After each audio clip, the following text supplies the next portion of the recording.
breaking updates. Very important. Snow White, there's been an enormous amount of controversy surrounding Snow White, obviously. I think it's fair to say that no one can stand the star of this movie. A lot of people don't like her. A lot of people don't like her either. She's got a big mouth. She talked trash about the original movie. Controversy has been dogging this movie since the very beginning. So much so that the Daily Wire, I think we played a major role in basically forcing Disney to go reshoot it. Well, it didn't help, apparently. Disney's Snow White was essentially a box office dud. Disney's new live-action remake of Snow White debuted this weekend, and it's an even bigger dud than anticipated. The reason we had Rachel Zegler on the docket is she's an asshole.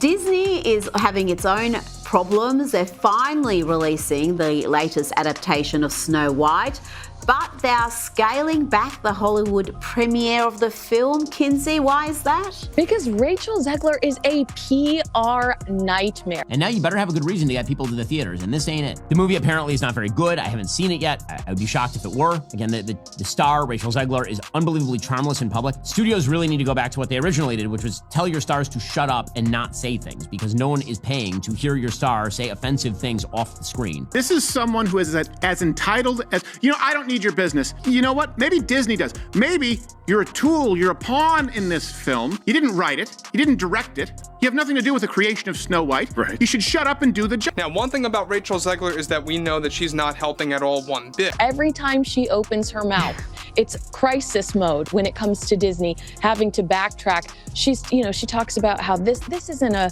fairy tale about falling in love with the prince. This is a fairy tale about fighting your own battle. She's not like the ideal choice for the lead role in Sweet Snow White. Now, one thing that is already universally known at this point by the general public is the fact that Disney is in full-on damage control mode.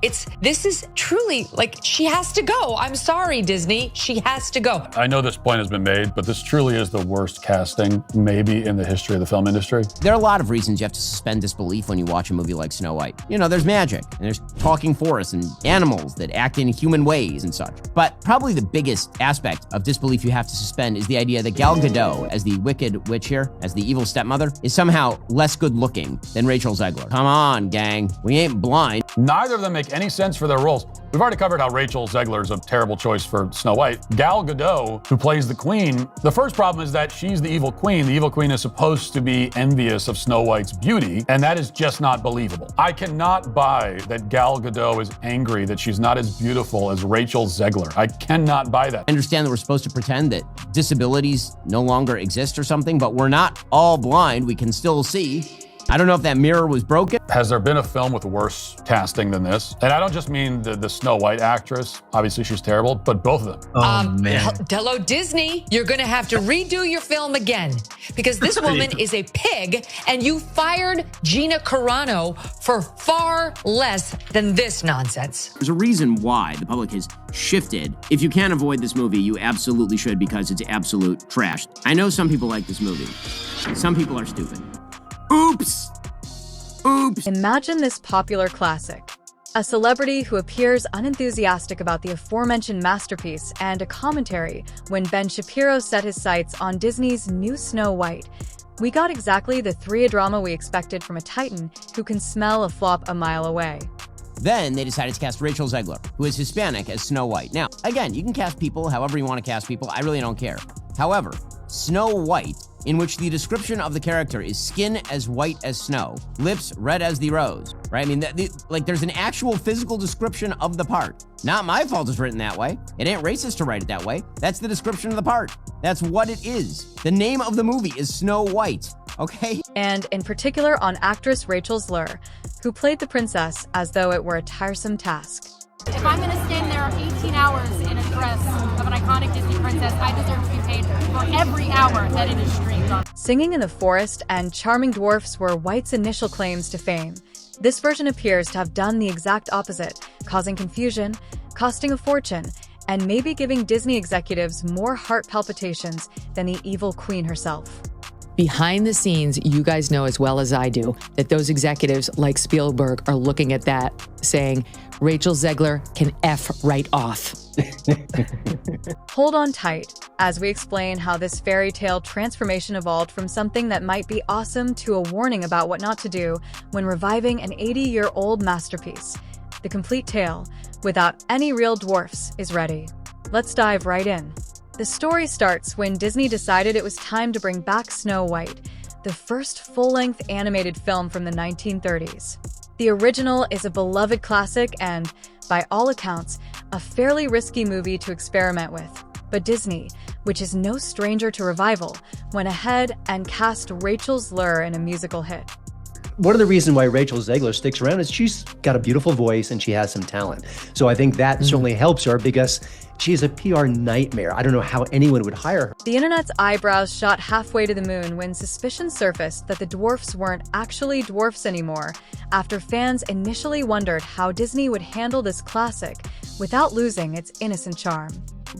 It showed that the dwarves were not, in fact, dwarves in Snow White and the Seven Dwarves, because that would be offensive apparently to little people, so instead, they just made the dwarves normal-sized humans, which was idiotic, because that's not the story.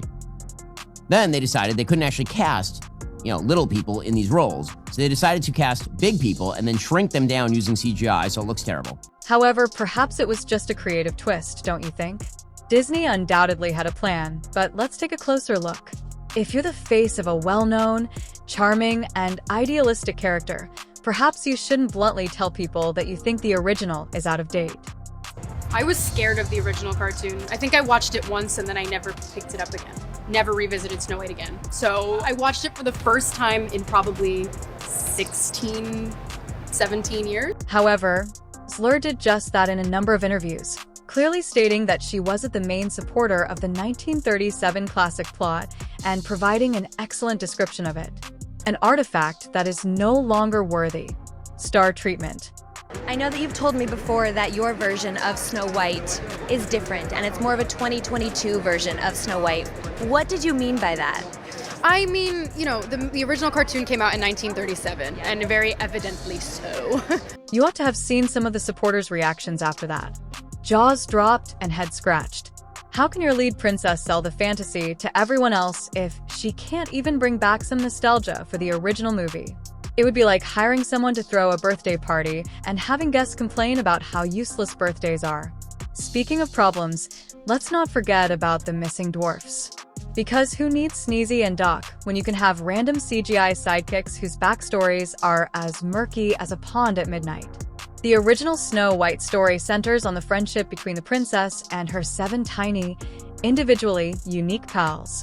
However, in the new version, they were replaced with ambiguous magical creatures. Did the dwarfs make it or no? Well, the CGI dwarfs did. Of course, that goes back to the original controversy where Peter Dinklage, a very talented little person actor, said, "Why are we doing that?" Fans took to social media to point out that the title Snow White and the Seven Dwarfs is essentially set in stone for a reason. This daring departure left many viewers feeling the magic was lost before the film even came to theaters. And if that wasn't enough, the next bombshell sealed this remake's fate like an apple dunked in a suspicious potion to make matters even more dramatic. Now, before we go any further, don't forget to like and subscribe because, let's face it, without your support, I'm nothing. Disney reportedly spent hundreds of millions of dollars making Snow White a reality. It cost $270 million to make. $270 million. From early trailers that concentrated more on sweeping landscapes than on the actual plot to promotional posters that left fans perplexed, you would think that a large budget would ensure stunning visuals, clever marketing, and a cast that would be carefully trained on not disparaging the original yet. However, somehow, the money went everywhere but to reassuring fans that this was a faithful, endearing remake. Disney was obviously attempting something ambitious. Disney has botched this Snow White movie every way it's possible to botch the Snow White movie. So you'll recall that originally the Snow White movie starring Rachel Zegler and Gal Gadot, you'll remember that film had a trailer so awful that Disney had to completely recut the movie. Nevertheless, the more extravagant it appeared, the more the audience anticipated disappointment. Would expensive computer-generated imagery replace the beloved dwarfs? Or could glossy effects compensate for a star who appeared unimpressed with the original material? Based on box office results, the answer may be a resounding no. When opening weekend arrived, people anticipated a mediocre success because, after all, this was a Disney princess film.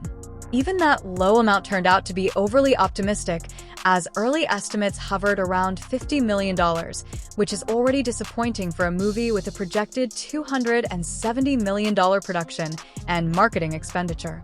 Everyone realized that this was indeed a flop when Snow White hobbled in a few million lower.